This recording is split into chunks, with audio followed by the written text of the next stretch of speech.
Channel. ಧ್ಯಾನದ ಬಗ್ಗೆ ಸಾಕಷ್ಟು ಮಾಹಿತಿ ಶೇರ್ ಮಾಡಿದ್ದೀನಿ. ಆ ಉಸಿರಾಟವನ್ನು ನಿಧಾನ ಮಾಡ್ಕೊಳ್ಳೋದ್ರಿಂದ ಏನೆಲ್ಲ ಪ್ರಯೋಜನಗಳಿದೆ ಅದರ ಬಗ್ಗೆ ಹೇಳಿದ್ದೆ.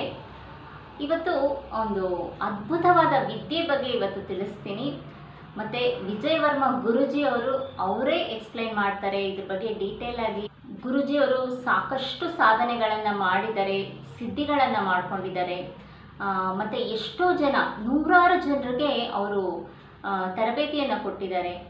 ಸೊ ಆ ಒಂದು ಉಸಿರಾಟವನ್ನು ನಾವು ನಿಯಂತ್ರಣ ಮಾಡಿ ಜೀವನದಲ್ಲಿ ಏನು ಬೇಕಾದರೂ ನಾವು ಪಡ್ಕೋಬೋದು ಅನ್ನುವಂಥ ಒಂದು ಅದ್ಭುತವಾದ ವಿದ್ಯೆಯನ್ನು ನೂರಾರು ಜನರಿಗೆ ಅವರು ಹೇಳ್ಕೊಟ್ಟಿದ್ದಾರೆ. ಮತ್ತು ಅವ್ರ ಹತ್ರ ಕಲಿತವರೆಲ್ಲ ತುಂಬ ಒಂದು ಉನ್ನತ ಸ್ಥಾನದಲ್ಲಿದ್ದಾರೆ.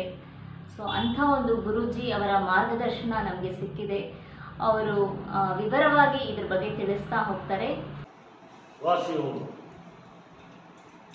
ಇವತ್ತು ನಾವು ಏನು ಮಾತಾಡ್ತೀವಿ ಅಂದರೆ, ನಾವು ಕಷ್ಟ ದುಃಖಗಳು ಹೆಂಗೆ ಬರುತ್ತೆ ಅದನ್ನು ಹೆಂಗೆ ಸಾಲ್ವ್ ಮಾಡಬೇಕು. ನಮ್ಮ ಸಂತೋಷನೂ ಬರುತ್ತೆ, ಆ ಸಂತೋಷನೂ ನಮ್ಮ ಹೆಂಗಿಂದು ಬರುತ್ತೆ, ಯಾವಾಗ ಬರುತ್ತೆ. ಕಷ್ಟ ಆಯ್ತಂದ್ರೆ ಸಂತೋಷ ಬರುತ್ತೆ. ಇದು ನಮ್ಮ ಬಾಡಿನಲ್ಲಿ, ನಮ್ಮ ದೇಹನಲ್ಲಿ ಹೆಂಗೆ ಬರುತ್ತೆ ಅನ್ನೋದು ಇವತ್ತು ಮಾತಾಡೋಣ. ಇದಕ್ಕೆ ಎರಡು ಕಾರಣ. ನಾವು ಊಟ ಇಲ್ಲ ಅಂದರೆ ಇದ್ಬಿಡ್ಬೋದು, ನೀರಿಲ್ಲ ಅಂದರೆ ಇದ್ಬಿಡ್ಬೋದು, ಬಟ್ ನಮ್ಮ ಶ್ವಾಸ ಪ್ರಾಣ ಇಲ್ಲ ಅಂದರೆ ಇರೋದು. ಇದು ಎಲ್ಲವೇ ನಾವು ಬದುಕೋದು ಈ ಪ್ರಾಣಕ್ಕೋಸ್ಕರ. ನಮ್ಮ ಜೀವ ನಮ್ಮ ಹತ್ರ ಇರೋದು ಈ ಪ್ರಾಣ ಇದೆ. ಈ ಪ್ರಾಣ ಯಾವಾಗ ಸ್ಟಾಪ್ ಆಯಿತೋ ನಮ್ಮ ಜೀವ ನಮ್ಮಂತೂ ಹೋಯ್ತು.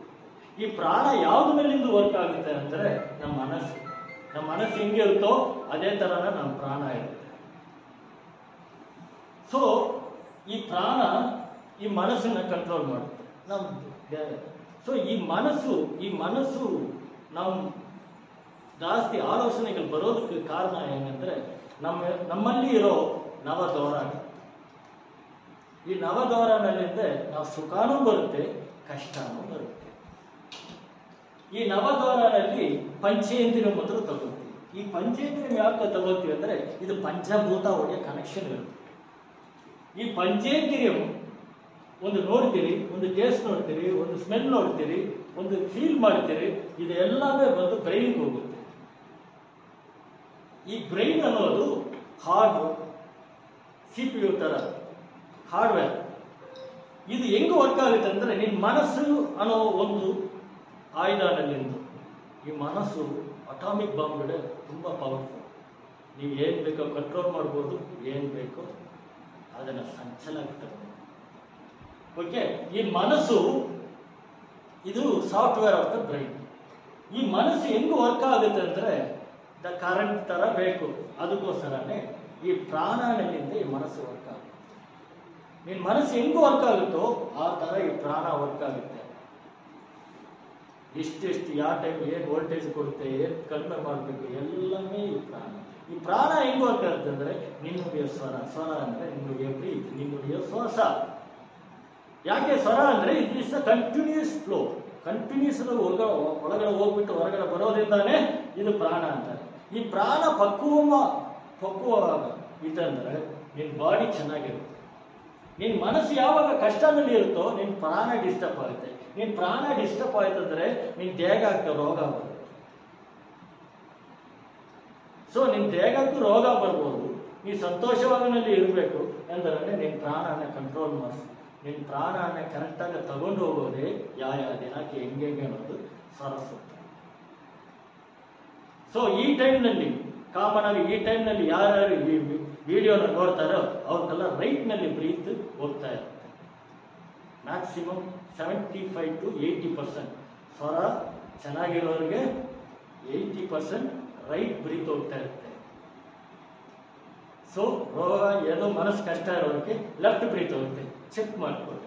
ಸೊ ಈ ಮೈಂಡ್, ಈ ಬ್ರೈನ್ನಲ್ಲಿಂದು ಈ ಮನಸ್ಸು ನಿಮ್ಗೆ ಈ 5 ಇದರಲ್ಲಿಂದು ಭಕ್ತಿ ಮಾರ್ಗದಲ್ಲಿ ನೋಡ್ತೀರಿ, ಅಲಂಕಾರ ನೋಡ್ತೀರಿ, ಕಿವಿನಲ್ಲಿ ದೇವರ ಹಾಡುಗಳು ಕೇಳ್ತೀರಿ, ಮೂಗಿನಲ್ಲಿ ಅಗರಬತ್ತಿ ವಾಸನೆ, ಚಂದನ, ಈ ವಾಸನೆ ದೇವರಿಗೆ ಅಗರಬತ್ತಿ ವಾಸನೆ ಇದೆಲ್ಲ ನೋಡ್ತೀರಿ. ಮೌತ್ನಲ್ಲಿಂದು ನೀವು ತೀರ್ಥ, ಬಾಯಿನಲ್ಲಿಂದ ತೀರ್ಥ ಎಲ್ಲ ತಗೋತೀರಿ. ಆವಾಗ ಬರೋ ಸಂತೋಷ ನಲ್ಲಿ ಮೈಂಡ್ ಮನಸ್ಸು ನಿನಗೆ ನೆಮ್ಮದಿ ಆಗುತ್ತೆ. ಕರೆಕ್ಟ್.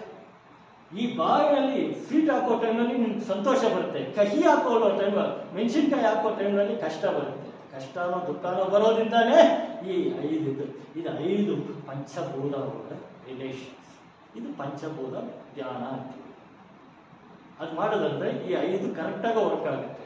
ಸೊ ಯಾಕೆ ಇದೆಲ್ಲ ವರ್ಕ್ ಆಗಬೇಕು ಅಂದ್ರೆ ನಿನ್ನ ಮನಸ್ಸು ಸಂಚಲನ ಇರ್ಬೋದು, ಜಾಸ್ತಿ ವೇಸ್ಟ್ ಆಗ್ಬೋದು, ನಿನ್ನ ಪ್ರಾಣ ಜಾಸ್ತಿ ವೇಸ್ಟ್ ಆಗ್ಬೋದು. ನೀನು ಜಾಸ್ತಿ ವೇಸ್ಟ್ ಆಯ್ತಂದ್ರೆ ನಿನ್ನ ಮನಸ್ಸು ತುಂಬಾ ಸಂಚಲನದಲ್ಲಿದೆ.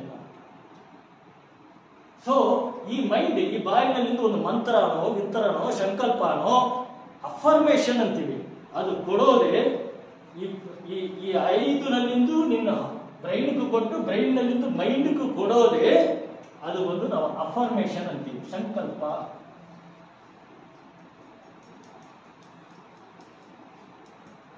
ಆವಾಗ ಈ ಮೈಂಡ್ ಕೊಟ್ಟ ಟೈಮ್ ಪ್ರಾಣ ಚೆನ್ನಾಗಿ ಹೋಗುತ್ತೆ. ಪ್ರಾಣ ಚೆನ್ನಾಗಿ ಆಗೋ ಟೈಮ್ನಲ್ಲಿ ಆ ಮಂತ್ರ ಮೈಂಡ್ಗೆ ಬಂದಂದ್ರೆ ನಿನ್ನ ಮನಸ್ಸಿಗೆ ಬರೋ ಟೈಮ್ ನಿನ್ನ ಶ್ವಾಸ ಚೆನ್ನಾಗಿರುತ್ತೆ. ನಿನ್ನ ಶ್ವಾಸ ಚೆನ್ನಾಗಿರೋ ಟೈಮ್ ನಿನ್ನ ದೇಹ ಚೆನ್ನಾಗಿರುತ್ತೆ. ಒಂದು ಸೆಕೆಂಡ್ ಥಿಂಗ್, ಸರಿ ಎಲ್ಲ ಚೆನ್ನಾಗಾಯ್ತು ಅಂದ್ರೆ ನಮ್ಗೆ ಇನ್ನೂ ನೆಮ್ಮದಿ ಬೇಕು, ಇನ್ನೂ ಸಂತೋಷ ಬೇಕು ಅಂದ್ರೆ ಈ ಮೈಂಡ್ ಚೆನ್ನಾಗಿದ್ದಂದ್ರೆ ನಿನ್ನ ಜೀವ ನಿನ್ನ ಹತ್ರ ಇರೋದು. ಯಾವಾಗ ಮೈಂಡ್ ಸ್ಟಾಪ್ ಆಯಿತು, ನಿನ್ನ ಮನಸ್ಸು ಯಾವಾಗ ಸ್ಟಾಪ್ ಆಯಿತು ಆವಾಗ ನಿನ್ನ ಜೀವ ನಿನ್ನ ಬಾಡಿನ ಬಿಟ್ಟು ಹೋಗ್ತದೆ.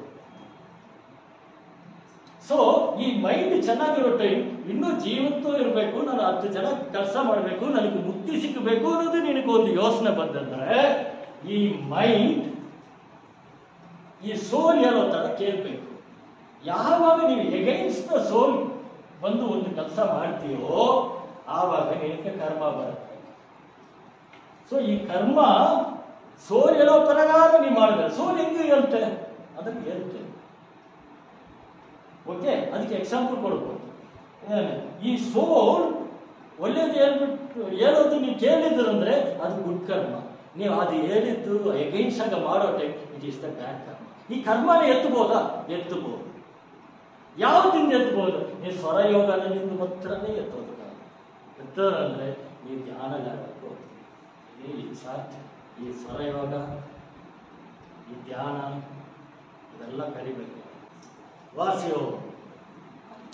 ಈ ಒಂದು ಅದ್ಭುತವಾದ ವಿದ್ಯೆಯನ್ನು ಕಲಿಯೋದಕ್ಕೆ ಯಾರಿಗೆಲ್ಲ ಆಸಕ್ತಿ ಇದೆ, ಡಿಸ್ಕ್ರಿಪ್ಷನಲ್ಲಿ ಕಾಂಟ್ಯಾಕ್ಟ್ ಡೀಟೇಲ್ಸ್ ಕೊಟ್ಟಿರ್ತೀನಿ, ಕಾಂಟ್ಯಾಕ್ಟ್ ಮಾಡ್ಬೋದು. ಮತ್ತು ಮುಂದಿನ ವೀಡಿಯೋಸಲ್ಲಿ ಗುರುಜಿ ಅವರು ಸಾಕಷ್ಟು ಮಾಹಿತಿಗಳು ಸ್ವರಯೋಗದ ಬಗ್ಗೆ ಮತ್ತು ಧ್ಯಾನದ ಮಹತ್ವದ ಬಗ್ಗೆ ನಮ್ಮ ಜೊತೆ ಹಂಚ್ಕೊಳ್ತಾರೆ. ಚಾನೆಲ್ಗೆ ಸಬ್ಸ್ಕ್ರೈಬ್ ಮಾಡ್ಕೊಳ್ಳಿ. ನಿಮ್ಮ ಒಪಿನಿಯನ್, ನಿಮ್ಮ ಪ್ರಶ್ನೆ ಏನೇ ಇದ್ದರೂ ಕಮೆಂಟ್ ಸೆಕ್ಷನಲ್ಲಿ ಕಮೆಂಟ್ ಮಾಡಿ. ನಿಮ್ಮ ಪ್ರಶ್ನೆಗಳಿಗೆ ಗುರುಜಿ ಅವರೇ ಪರಿಹಾರ ಕೂಡ ಹೇಳ್ತಾರೆ. ನಿಮ್ಮ ಪ್ರಶ್ನೆ ಏನೇ ಇದ್ದರೂ ಕಮೆಂಟ್ ಸೆಕ್ಷನಲ್ಲಿ ಕಮೆಂಟ್ ಮಾಡಿ.